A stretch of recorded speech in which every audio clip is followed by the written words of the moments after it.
मी असाच फिरता फिरता बसमध्ये चढलो. अक्कलकोटला जाणारी बस होती. माझ्या पुढ्यात एक माणूस येऊन बसलेला होता. कंडक्टर आला. मी म्हणलं द्या अक्कलकोटला एक अक्कलकोट द्या. पुढे बसलेला जो माणूस होता त्याला तिकीट, तुम्हाला पैसे नाहीत माझ्याकडे. शिवी घालू लागला त्याला. म्हाताऱ्या अक्कल आहे का तुला? मला नाही बाबा माझ्याकडे पैसे, मी घर सोडून आलोय, माझ्याकडे पैसे नाहीत. म्हणलं एक मिनिट, काय तिकीट आहे?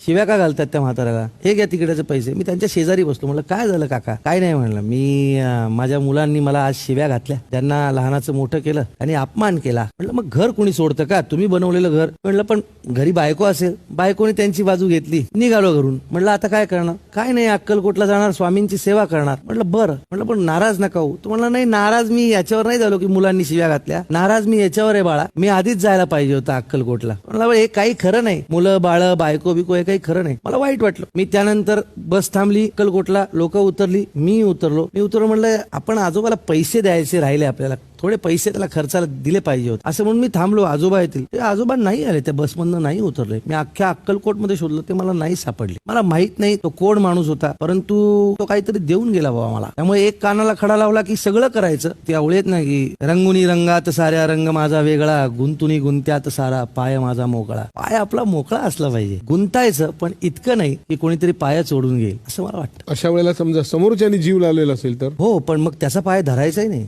पाय धरू द्यायचा नाही, पाय धरायचा.